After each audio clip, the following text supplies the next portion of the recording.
alors j'adore la littérature japonaise et je me suis battu pour que les gens se disent pas la littérature japonaise c'est pas pour moi parce que c'est trop compliqué. Voici, il y a toute une génération, une époque où les snobs et tous les lit étaient là en disant non c'est pas pour vous. Enfin c'est voilà, vous serez pas capable de comprendre, c'est trop compliqué. Alors que il s'avère que c'est pas plus compliqué que lire le dernier Yann Moix. Hein. Donc je veux dire c'est quand même plus facile, c'est quand même plus fin, c'est quand même plus gratifiant.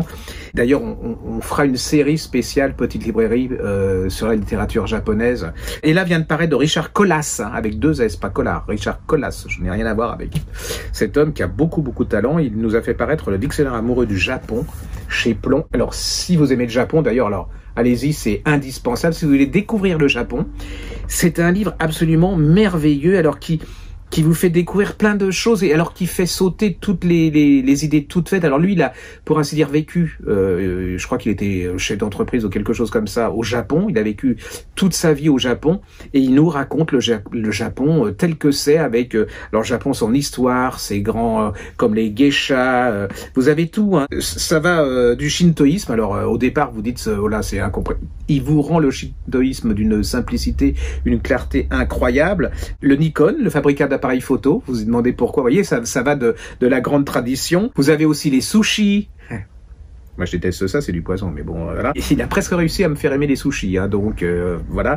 Il y a un truc sur la pornographie, ça j'aime mieux, c'est plus... Non, faut pas le dire. Vous avez des femmes écrivains, vous avez vraiment... Et puis alors, il y a des passages très beaux sur Kyoto, c'est ma ville japonaise absolument préférée. Donc allez-y, il y a des livres, il y a des passages sur la modernité japonaise, sur la tradition japonaise, sur l'histoire japonaise, mais tout ça avec d'une simplicité. C'est-à-dire qu'il nous rend plus intelligents, c'est-à-dire qu'il arrive, ça c'est le sommet de l'intelligence, à traduire des choses peut-être plus compliqué, mais avec des mots clairs et qui rend accessible cette civilisation et ce pays absolument à tout le monde. Passez pas à côté ça. C'est vous le gardez, vous l'achetez, vous le lirez un jour ou l'autre, hein, parce qu'on ne sait pas s'il sera encore disponible dans, voilà. Donc ça s'appelle Dictionnaire amoureux du Japon de Richard Colas.